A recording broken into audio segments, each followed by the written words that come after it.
உம் வாழ்க வையகம் வாழ்க வையகம் வாழ்க வளமுடன் சிந்தனையை உடல் நலத்தை சீரமைத்து உய்வித்த குருவே வாழ்க, குருவே துணை. வேதாத்திரியம் வாழ்க வளமுடன். இன்று வரை உலகில் தோன்றிய அனைத்து சித்தர்களும் ஞானிகளும் மகான்களும் மற்றும் வேதாத்திரிய கோட்பாடுகளை அர்ப்பணிப்புணர்வோடு அகிலமெங்கும் உணர்வாக்கிக் கொண்டிருக்கும் ஞானாசிரியர்களின் மதிநுட்பமும் குருவருளோடு சூக்குமமாய் நம்மை சூழ்ந்திருந்து நாம் உய்வதற்கு துணை நிற்குமாக என்று சங்கல்பித்துக் கொண்டு இன்றைய தவ நிகழ்வை இறைவணக்கம் குருவணக்கத்தோடு நாம் இனிதே துவங்குவோம்.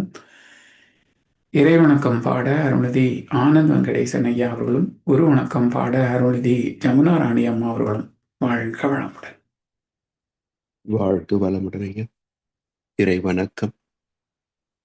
ஆதியனும் பரம்பொருள் மெய்யெழுச்சி பெற்று அணுவென்ற உயிராகி அணுக்கள் கூடி மோதி இணைந்து இயங்குகின்ற நிலைமைக்கேற்ப மூலகங்கள் பலவாகி அவை இணைந்து பேதித்த அண்ட கோடிகளாய் மற்றும் பிறப்பு இறப்பிடை உணர்தல் இயக்கமாகி நீதி நெறி உணர் மாந்தராகி வாழும் நிலையுணர்ந்து தொண்டாற்றி இன்பம் காண்போ.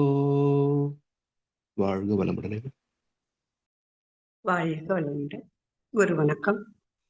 அண்டமதில் உருவெடுத்து அறிவை பெற்று அவ்வறிவு ஒன்று முதல் ஆறதாகி கொண்ட மேலாம் எவ்வொருவே குறிப்பில்லாமல் கோடான கோடி எண்ணி அனுபவித்து கண்ட பலன் என்னை அறிய நினைந்தேனப்போ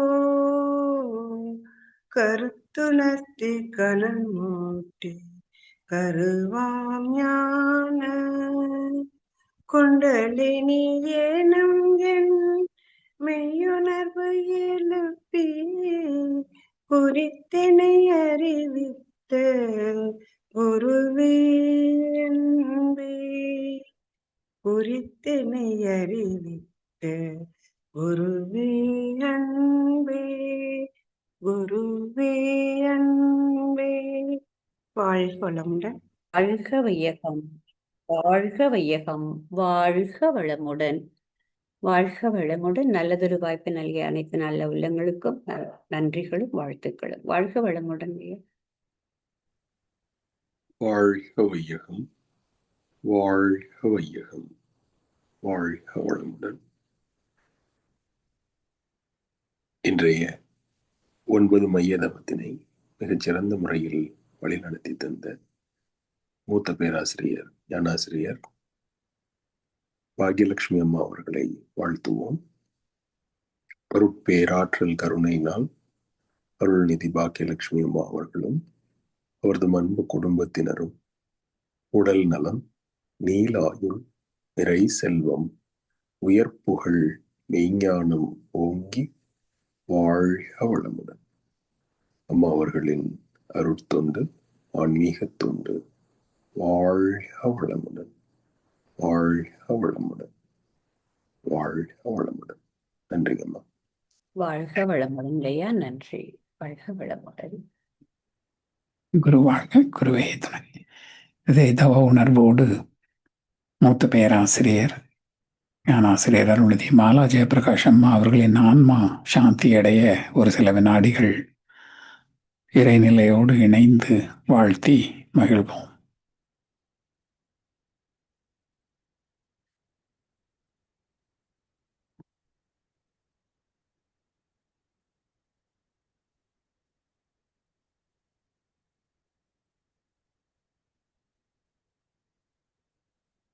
வாழ்க வளமுடன்.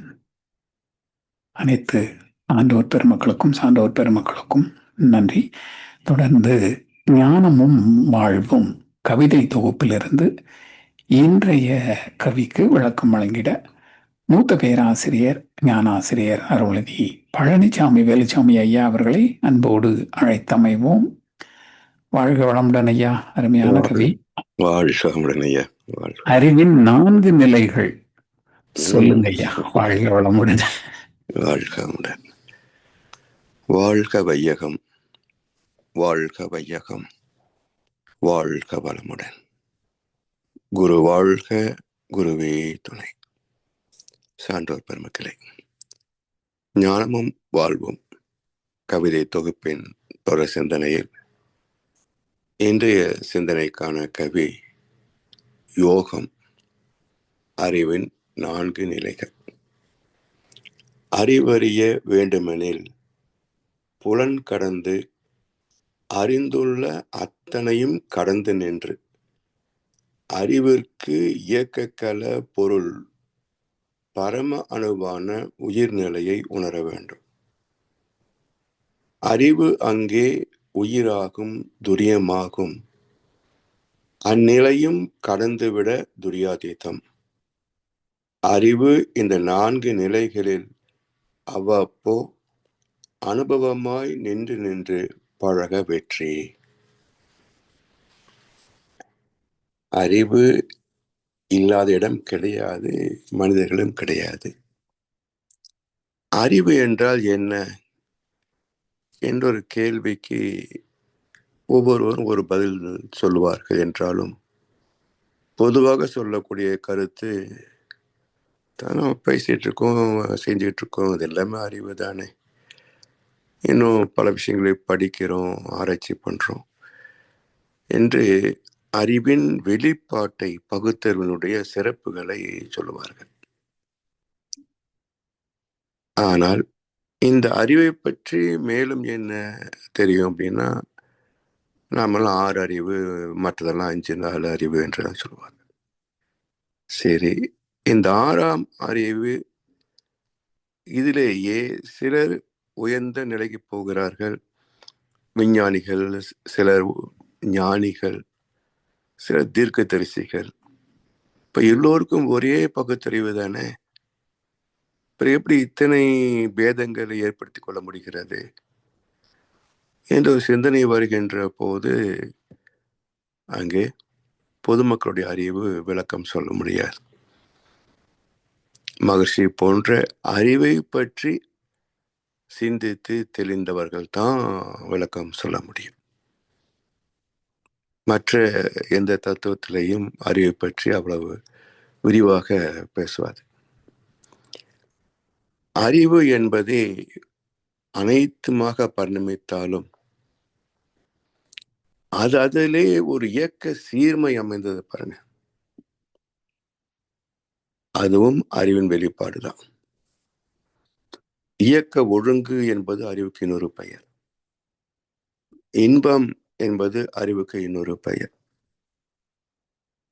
மற்ற பெயர்ல எல்லாம் எல்லோருக்கும் தெரிந்த விஷயங்கள் தான்.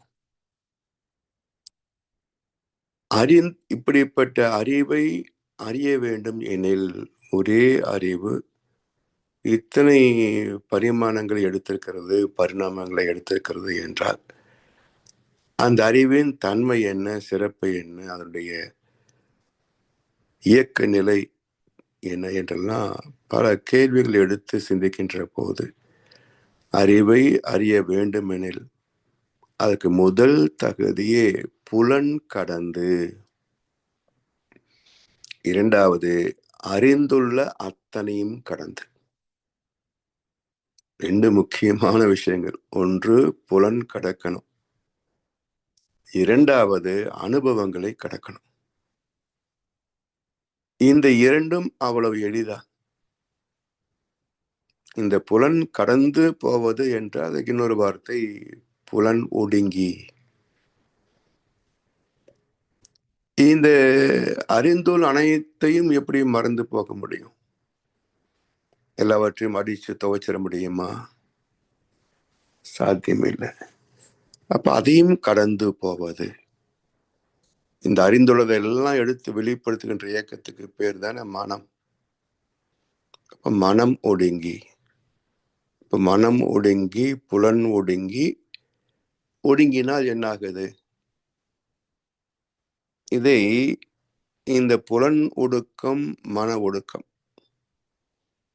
இந்த புலன் ஒடுக்கத்துல 2 இருக்கு. ஒன்று செயல் புலன், அது எளிதுதான். இப்போ தவம் செய்கிறோம், பேசாம ஒரு இடத்துல கைகளை கோர்த்து கண்களை மூடி அமர்ந்து விடுகிறோம். ஸோ புலன் ஒடுக்கம் எளிது. இன்னொரு புலன் இருக்கே, உணர்புலன்கள். இது எந்த அளவுக்கு ஒடுங்குகிறது? தவம் செய்துட்டு இருக்கோம் மன்றத்துல, கூட்டு தவத்துல, வெளியே பல வாகனங்கள் போய் வருகின்றன, பக்கத்துல யாரோ வந்து உட்கார்றாங்க, பக்கத்துல ஒட்டி இல்லாட்டாலும் கூட கொஞ்சம் ஒரு அடி தூரத்துல உட்கார்ந்தாலும் கூட யாரோ பக்கத்துல உட்கார்றாங்க தெரியுது இல்ல? அப்ப புலன்கள் வேலை செய்யத்தானே செய்யுது. அப்ப 2 வகையான புலன்களையும் கடந்து போவது. இதுதான் கீதையில ஞான கர்ம சந்நியாச யோகம், பிறகு சந்நியாச யோகம், 3 யோகம் பேசுகிறது கீதை. அப்ப ஞான சந்நியாசம், கர்ம சந்நியாசம் ரெண்டும் இணைந்த ஒரு சாப்டர். 4வது சாப்டர் வந்து ஞான சந்நியாசம் என்பது உணர்புலன்களை அதிலிருந்து விடுபடுவது. கர்ம சந்நியாசம் என்பது செயல் புலன்களில் இருந்து விடுபடுவது. இப்ப ஞான கர்ம சந்நியாச யோகம். இதை அடுத்து இந்த 2ம் கட்டளை இல்லாமல் செயல்படுமா? எந்த புலனாவது எண்ணம் இன்றி செயல்படுமா? எச்செயலும் மூலமெனும் எண்ணத்தாலாம் இன்ப துன்ப அனுபவமும் அதுவே ஆகும். அப்ப எண்ணம் இல்லாமல் இந்த புலன்கள் செயல்பட முடியுமா? சாத்தியம் இல்லை. அடுத்தது சந்நியாசி யோகம், மன ஒடுக்கம். அப்ப இந்த 2ம் ஒடுங்க வேண்டும் என்றால் மனம் ஒடுங்கணும். மனம் எப்படி ஒடுங்கும்? தியான யோகம். அப்போ தவம், தியானம் என்பது மனித குலத்திற்கே ஒரு நித்திய கர்மா, செய்தே ஆக வேண்டிய ஒரு கடமை. இது செய்யாததனால் தான் இன்றைக்கு யுத்தங்கள் வரைக்கும் பல பிரச்சனைகள். தவம் செய்து அமைதி வந்துவிட்டால் ஜனத்தொகையும் குறைஞ்சி போகும், பந்தம், பற்று, பாசம் அதுவும் குறைஞ்சி போகும், ஆணவம், கண்மம், மாயை நீங்கி போகும். ஒரு சமத்துவமான ஒரு பொது உடைமையான ஒரு வாழ்க்கை. எல்லாம் எல்லாருக்கும் சொந்தம்தான். யாரும் யாரையும் பறித்து வேண்டிய அவசியம் இல்லை. உழைக்க முடியவில்லையா, தேவை இருக்கு, இந்த எடுத்துக்கோ என்று கொடுக்கின்ற மனம் இருக்குமே தவிர பறிக்கின்ற செய்கையே உலகத்தில் இருந்திருக்காது. அதனால் மனிதனாக பிறந்தவர்களுக்கு அடிப்படை எப்படி உணவு, உடை, இருப்பிடம், அத்தியாவசிய தேவைகளோ அதுல உடற்பயிற்சி, யோகாசனம், மனப்பயிற்சி, தியானம் இதுவும் அத்தியாவசியமான கடமைகள். இது ஏதோ புதிய செயல் அல்ல. தவமும் தியானம் என்பதெல்லாம் புதிய செயல் அல்ல, இயற்கையின் நியதி. இது எங்கே பிரிவுபட்டது? மனித ஜாதியின் துயரம் யாவுமே மனதினால் வந்த நோயடா. இந்த மனசு எப்போ வெளியே பயணிக்க தொடங்கியதோ அப்பதான் சிக்கல் எல்லாம் வந்தது. மனம் அதற்குள் உடலளவில் மட்டுமே செயல்பட்ட வரைக்கும், இன்னும் சொல்ல போனா குழந்தையாக பிறந்த நிலையில 1 வயசு 2 வயசு தாய்ப்பால் அருந்துகின்ற குழந்தை வச்சுக்கங்களேன், பசி அடங்கி விட்டால் ஒரு துளி கூட குடிக்காதுங்க. இப்பவும் இருக்கு. என்ன நீங்க வேடிக்கை காட்டி பாருங்க, குடிக்காது. அப்போ பசி அடங்கிவிட்டால் உண்ண வேண்டிய அவசியம் இல்லை என்று குழந்தை வரைக்கும் அந்த பதிவு எப்ப கெட்டு போச்சு? எப்போது சுவையிலே மனம் லயமாச்சோ, சுவைக்கு அடிமையாச்சோ, அப்ப கெட்டு போச்சு. அப்ப இயற்கையே அந்த அளவு முறை மீறக்கூடாது என்பதை குழந்தை வரைக்கும் காட்டிக்கொண்டுதான் இருக்கிறது. நாம எதையும் கத்துக்க மாட்டோமே. கொரோனா வந்து 4 மாசம் எந்த கோவிலுக்கும் போகல. என்ன கெட்டு போச்சு? எல்லாம் உயிரோட தான் இருந்தாங்க. கொரோனா வந்தவங்களை தவிர மற்றவங்கெல்லாம் உயிரோட தான் இருந்தாங்க. மருத்துவமனை இல்லை, அது இல்லை, இது இல்லை, எல்லாம் நல்லா தான் இருந்தாங்க. அப்ப இத்தனையும் ஏன் இப்ப தேவைப்படுது? அப்போ அதிகமா எதையும் போக தூக்க முடியாது. முக்கியமா அந்த பேக்கரி, ஸ்வீட் ஸ்டால் வியாதிகளை விற்பனை செய்பவர்கள், இந்த கடைகள்லாம் மொத்தமா மூடி இருந்தது இல்லையா? அது ஸ்வீட் ஸ்டால் கிடையாதுங்க, அது டிசீஸ் ஸ்டால். வியாதிகளை விற்பனை செய்பவர்கள் தான் இந்த இனிப்பு கடைக்காரங்களும் பேக்கரி கடைக்காரங்களும். இவங்களுக்கு அடுத்தவங்க மருத்துவமனைகள், நான் உங்களை சுத்தப்படுத்துறேன்னு சொல்லி சம்பாதிச்ச காசுல அவங்க கொஞ்சம் பில்லு போட்டு வாங்கிக்கிட்டு காசுல போயிட்டாங்க, 2 சேர்ந்தா அனுப்பி வச்சிருவாங்க. இதெல்லாம் எதனால் வந்ததுங்க? அளவு முறை மீறியதுனால் வந்த சிக்கல் தான். எனவே இந்த புலன் கடந்து மனம் கடந்து போகாமல் இவற்றுக்கு மூலமாகிய அறிவை அறிய முடியாது. அப்போ 14 40 வரைக்கும் ஓடுகின்ற மனசை நிறுத்தினால்தானே 13 என்னன்னு தெரியும், 1 என்னன்னு தெரியும், 0 என்னன்னு தெரியும். ஓடிக்கொண்டே இருந்தால் எப்படி அறிய முடியும்? அப்ப தன்னுடைய யூ டர்ன், ராமாயணத்துல கூனி, அதாவது ராவணனை கொண்டது சூர்பனகை அல்ல, கூனிதான். இவதான் ராவணனை காட்டுக்கு அனுப்பி வச்சா, சூர்பனகை இலங்கைக்கு கொண்டு போய் சேர்த்தா. இவ்வளவுதான் நடந்திருக்குது இல்லையா? அப்ப இந்த கூனி யாருன்னா வாளறிவன். தலையும் தெரியும், வாளும் தெரியும். வாளறிவன், மூலமும் முடிவும் அறிந்த நிலை. ஆமா, அந்த கதாபாத்திரம் என்ன சொல்லுது? மூலம் நீ அறிவு, ஆனா உனக்குள்ளே ஆணவம் இருக்கு இல்லையா, ஆத்மா இருக்கு இல்ல. அப்ப ஆணவத்தை அழித்து ஆத்மாவை சிறை மீட்டு மூலத்தோடு இணைத்துக் கொள்வதுதான் வனவாசம். அதான் ராவணவதம். அதுக்கு போயிட்டு வா, அப்பதான் நீ அரசாங்கத்திற்கு தகுதி உள்ளவன், அரசாள்வதற்கு தகுதி உள்ளவன். இப்போ தமிழ்நாட்டில் இப்போ அடுத்து மனு தாக்கல் செய்ய போறாங்க. இல்லை நிறைய தகுதியெல்லாம் வச்சிருப்பாங்க, சொத்து கணக்கெல்லாம் கேட்பாங்க. அதுல முக்கியமான சரத்து ஒன்று வைக்கணும். நீங்கள் இராணுவத்தில் பணியாற்றினீர்களா என்று முக்கியமான சரத்து வைக்கணும். ஆமான்னு மட்டும்தான் அப்ளிகேஷன் அக்செப்டட், இல்லைன்னு ரிஜெக்டட். அப்போ நீ எலெக்ஷன் நிற்கிறதுக்கு முன்னாடி போய் கார்கில்ல கொஞ்ச நாள் நில்லு, 1 வருஷம். அப்புறம் வந்து எலெக்ஷன் நில்லுன்னு ஒரு சட்டத்தை போட்டோம் அப்படின்னா நாட்டு பற்றுள்ளவர்கள் தலைவர்களாக வருவதற்கு வாய்ப்புகள் உண்டு. இது இல்லாமல் தகுதியற்றதெல்லாம் சட்டம் இடம் கொடுத்துன்னு வச்சுக்கங்களேன், பாண்டு வனவாசம் போக திருதராசன் ஆட்சிக்கு வந்த கதையாயிரும் இல்லையா? பாண்டு வனவாசம் போனதுனால்தான் திருதராசன் ஆட்சிக்கு வந்தான். அறிவு கூடானால் ஆணவம் பிறக்கும், ஆணவம் பிறந்து விட்டால் ஆட்சி அவலம்தான். அப்போ அறிவுதான் ஆட்சி செய்ய வேண்டும், அறிவை அறிந்தவர்களே ஆட்சி செய்ய வேண்டும் என்று ராமாயணம் காட்டியது. தவறினால் என்ன விளைவு வரும் என்பதை மகாபாரதம் காட்டியது. நாம எதையும் படிக்க மாட்டோமே. இப்படி இந்த அறிந்தோர் அனைத்தையும் கடந்து நின்று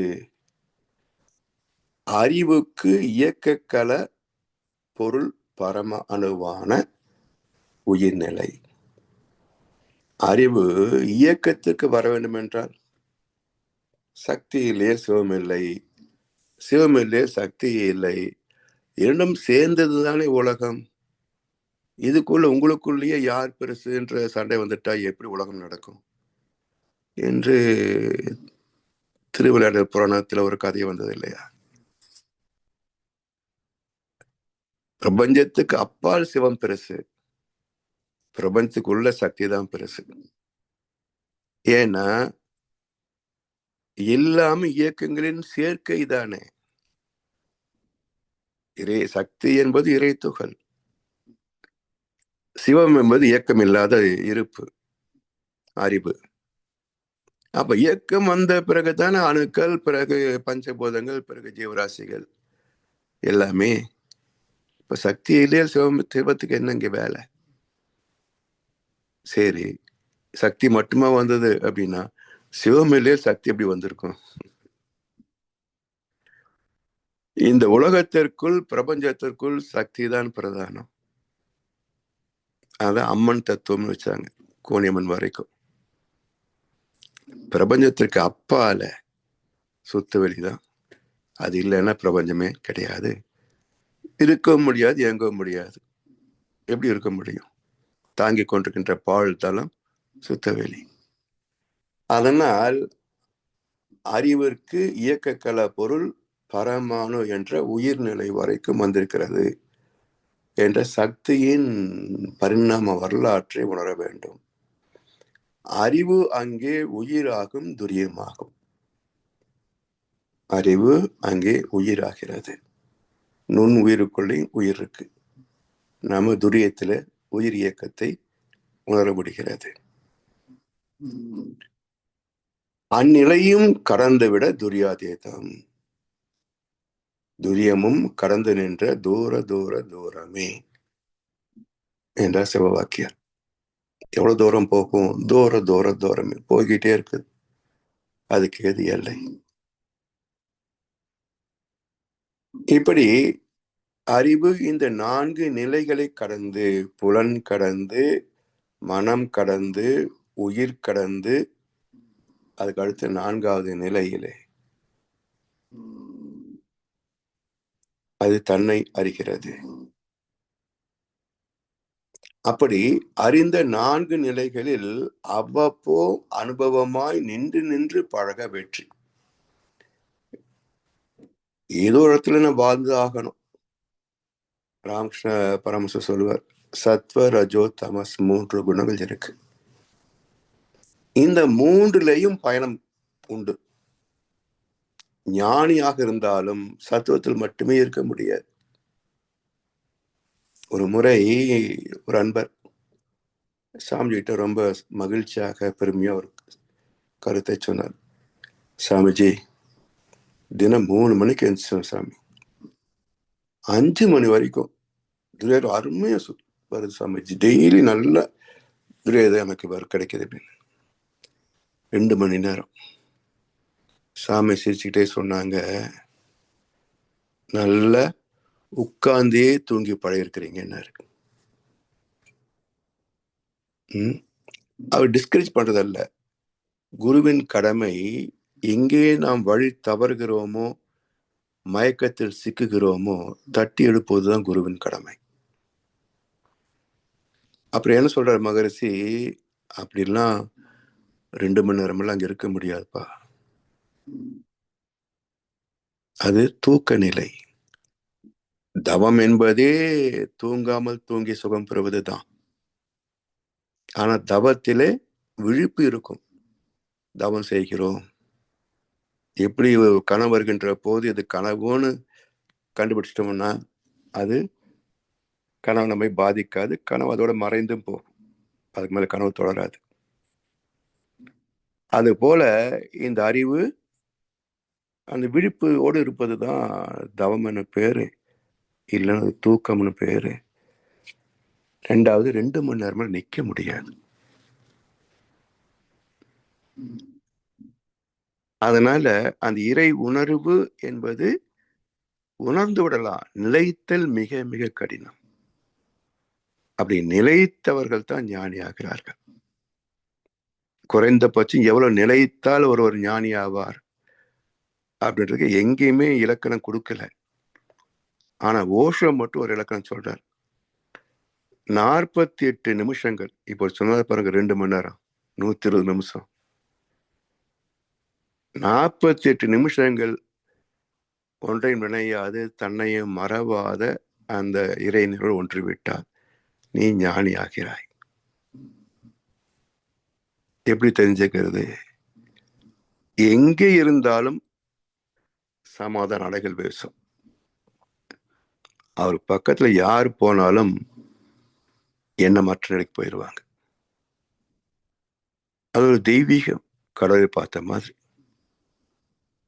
அப்ப குருவின் இயல்பு ஆற்றல்.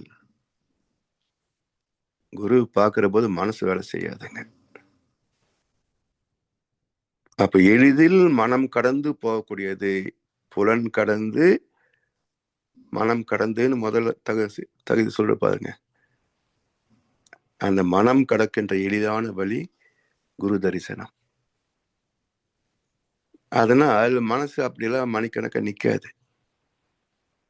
அப்படி நிலைத்து விட்டாலே 48 நிமிஷம் நிலைத்து விட்டாலே ஞானம். அது என்ன கணக்கு அப்படின்னு கேட்டாங்களாம். ஓஷோ கேட்டேன், என்ன கணக்குன்னா அதான் கணக்கு. 100 டிகிரி தண்ணி கொதிக்குது, ஏன்னு கேட்ட என்ன விடை அப்படிம்பார். சரி, 100 டிகிரி தண்ணி கொதிக்குது, உடனே 100 வந்துருமா, வராம கொதிக்குமா? என்னாச்சு? 1 முதல் 99 வரைக்கும் அந்த கொதிப்பை நோக்கிய பயணம். 100 டிகிரி கரெக்டா எட்டும் போது கொதிக்க ஆரம்பிச்சிடும். அது போல அந்த 0 தொட வேண்டும் என்றால் 40 தொடங்குகின்ற பயணம் அப்படியே எப்படி 1 டிகிரிலிருந்து 99 டிகிரி ஏறி 100 தொட்டதோ அதே போல 40 இறங்க ஆரம்பிச்சு 0 தொட்டு விட்டால் ஞானம். இப்படி புலன் கடந்து மனம் கடந்து போகிற நிலையிலே கூட அந்த ஞானியின் நிலை கூட 2 குணங்களாக இருக்கும் என்றார் ராமகிருஷ்ணர். எப்பெல்லாம் அவங்க ஆன்மீக பயிற்சியிலே இணைகிறார்களோ அப்போ அவங்க சத்தியத்தை தொடுவார்கள். சத்துவம் என்பது குணநிலை, அன்பும் கருணையும். கருணை கடந்து அன்புவாக நிறைந்து விட்டால் அது பேரறிவோடு லயமான பூஜ்ய நிலை. சில சமயங்களில் உடல் தேவைகளை ஒட்டி பசிக்குது, என்ன சாப்பாடு, ஒரு டீ கிடைக்குமா அப்படின்ற போது ரஜோகுணம். உடல் தேவைகளை, சமுதாய தேவைகளை நிறைவு செய்கின்ற ரஜோகுணம். தமோக்கு போக மாட்டாங்க. நடுத்தர மனிதன் சத்துவத்துக்கு எப்ப போவான்? கோயிலுக்குள்ள இருக்கிற போது சத்துவம். புயல் வெள்ளம் வந்து மக்கள் பாதிக்கப்படுகின்ற போது உதவி செய்ய வேண்டுமே என்ற சத்துவம். வெள்ளம் வடிகின்ற போது சத்துவம் வடிஞ்சு போயிடும். அப்ப யாருக்கு உணவுப் பொருள் கொடுத்தானோ அவனையே உழைப்பை சுரண்டுவது, பொருளை சுரண்டுவது என்று அப்புறம் வேலை பழையபடி நடக்க ஆரம்பிச்சிடும்.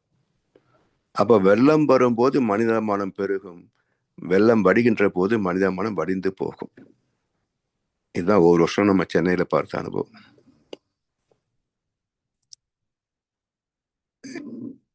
அப்ப என்ன ஆகுது? இயல்பு நடுத்தர சாதாரண மனிதர்கள் என்றால் ரஜோகுணத்தில் அதிகமாக இருப்பார்கள். இந்த பூஜை புனஸ்காரம் பண்ணும்போது மட்டும் சத்துவத்துக்கு போவாங்க. சில சமயங்களில் இந்த காரியத்தை செய்தாகணுமே, தப்பிச்சாகணுமே என்ற போது தமோ குணத்தில் இறங்கி விடுவார்கள்.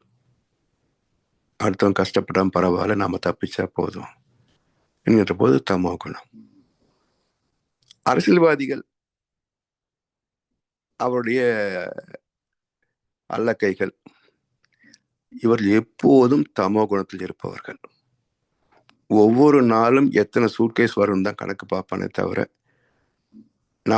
நம்மை நம்பி ஓட்டு போட்ட மக்களுக்கு இன்னைக்கு நான் என்ன செஞ்சேன் என்று ஒரு பயிலும் நினைக்க மாட்டான். நம்ம நம்பி ஓட்டு போட்ட மக்களுக்கு இன்னைக்கு நான் என்ன நல்ல காரியம் பண்ணினேன்னு ஒரு பயிலும் நினைக்க மாட்டான்.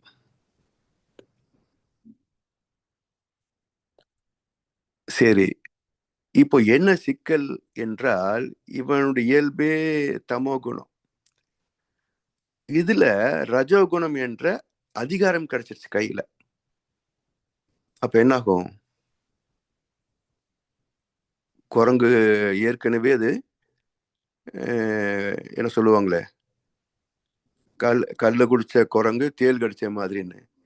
இவன் ஏற்கனவே கல் குடிச்ச குரங்கு, இப்போ தேல் கடிச்ச மாதிரி பதைவரை கடிச்சு போச்சு. அப்புறம் அராஜகத்துக்கு என்ன சொல்லியே கொடுக்கணும்? 4.5 வருஷம் அடி, 6 மாசம் நடி, ஆட்சியே புடி. இதுதான் இலக்கணம். 4.5 வருஷம் அடி, 6 மாசம் நடி நல்ல மாதிரி, அப்புறம் ஆட்சியை பிடிச்சி அடி கொள்ள. இதுதான் இலக்கணம். இப்படி போயிடும். அதனால் இந்த தமோ குணம் ஒழிக்கப்பட வேண்டியது. அது என்ன தமோ குணம்? மற்றவங்க எவ்வளவு கஷ்டப்பட்டாலும் நான் மட்டும், என் குடும்பம் மட்டும் நல்லா இருந்தா போதும் என்று நினைக்கின்ற ஒரு கொடூரமான குணம். விலங்குகளில் கூட இல்லாத கொடூரமான குணம் இந்த தமோ குணம். சத்துவத்தை சத்துவத்திலிருந்து நிறை நிலைக்கு போக வேண்டும். அப்போ ரஜோ சத்துவ பேரின்ப நிலை, இந்த மூன்றும் அடைய வேண்டிய பண்புகள். அதற்கான 4 படித்தளங்களை மகர்ஷியர் சொல்கிறார். அப்போ ஒவ்வொரு நாளும் அனுபவமாய் நின்று நின்று பழக வெற்றி. அதற்காக நம் கடமை அறவாழ்வின் நாட்டத்தை சிறக்கட்டும் என்ற இலக்கணத்தோடு இன்றைய வாய்ப்பளித்த சிவமடத்தலைவருக்கு நன்றி பாராட்டி இந்த உரையை நிறைவு செய்கின்றோம். வாழ்வளமுடன், வாழ்வளமுடன், வாழ்க வையகம். வாழ்க வளமுடன் ஐயா. வாழ்க வளமுடன் ஐயா. அருமை. தொடர்ந்து சிறப்பாக மகான் கவிகளுக்கு விளக்கம் வழங்கி நம்மை வழி நடத்தி கொண்டிருக்கும் மூத்த பேராசிரியர் ஞானாசிரியர் அருள்நிதி பழனிசாமி வேலுசாமி ஐயா அவர்களும் அவரது அன்பு குடும்பத்தினரும் அருட்பெயர் ஆற்றல் கருணையினால் உடல் நலம், ஈழாயுள், நிறை செல்வம், உயர் புகழ், மெய்ஞானம் ஓங்கி வாழ்க வளமுடன், வாழ்க வளமுடன், வாழ்க வளமுடன். நன்றிகள் ஐயா. வாழ்க வளமுடன் ஐயா. நன்றிகள். வாழ்க வளமுடன். தொடர்ந்து பாடல்கள் பாடி நிறைவு செய்யும் தருணம். வேதாத்திரிய பாடல் பாட அருள்நிதி லக்ஷ்மணன் ஐயா அவர்களும், பிரம்மஞான கவி பாட அருள்நிதி ஜானகிராமன் ஐயா அவர்களும், உலக நல வாழ்த்து பாட அருள்நிதி நீமா சுரேஷ்குமார் அம்மா அவர்களும். வாழ்க ஐயா, நான் வெளியே இருக்கேன். ஜானகிராமன் வெளியே இருக்கேன். சரிங்கய்யா. அப்போ ஜானகிராமன் ஐயாவுக்கு பதிலாக சரிங்கய்யா அருள்நிதி செவ்வேள் ஐயா அவர்கள். வாழ்க வளமுடன்.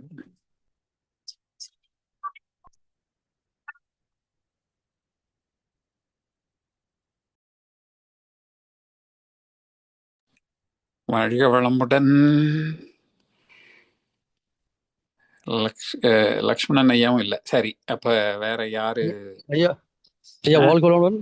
பாடுறீங்களா? வெளியில இருக்கேன். நீங்களும் ஐயா? சரி சரிங்க, பரவாயில்ல, ஒண்ணும் இல்லைங்கய்யா. பாடணும்னா போடுறாங்க ஐயா. பாடுங்க, அவ்வளவுதானே. வேற அதர் டிஸ்டர்பன்ஸ் இருக்கு, பரவாயில்லையா? அதான் கேட்கணுங்க ஐயா. பாடுங்க. ஓகே ஓகே ஓகே ஐயா. வாழ்க வையகம், வாழ்க வையகம், வாழ்க வளமுடன்.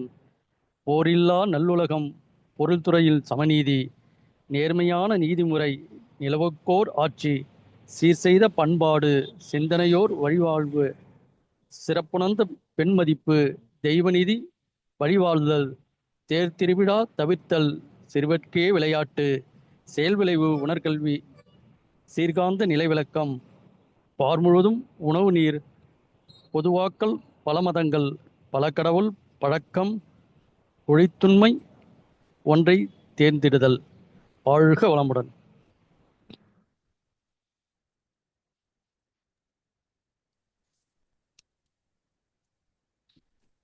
நன்றிங்க ஐயா.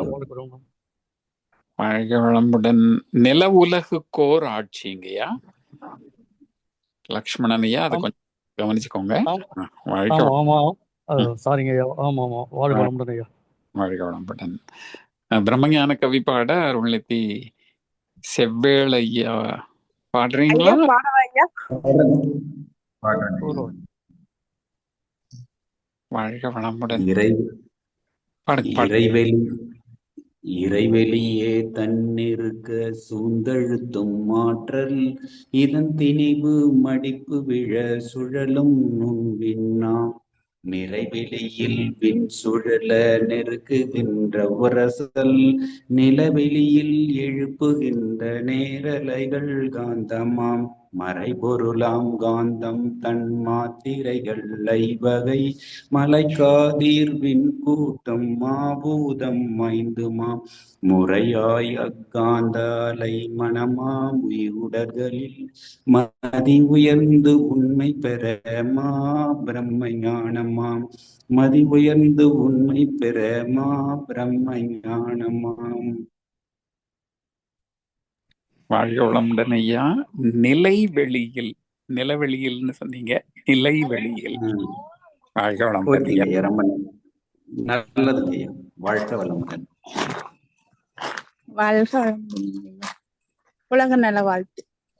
உலகமெல்லாம் பருவமழை ஒத்தபடி பெய்யட்டும், உழவரெல்லாம் தானியத்தை உவப்புடனே பெருக்கட்டும், பல தொழில்கள் புரிகின்ற பாட்டாளி உயரட்டும், பகுத்துணர்வில் தொகுத்துணர்வு பண்பாட்டை உயர்த்தட்டும், கழகங்கள் போட்டி பகை கடந்து ஆட்சி நடக்கட்டும், கல்லாமை கடன் வறுமை களங்கங்கள் மறையட்டும், நலவாழ்வை அளிக்கும்மை ஞான ஒளி வீசட்டும், நம் கடமை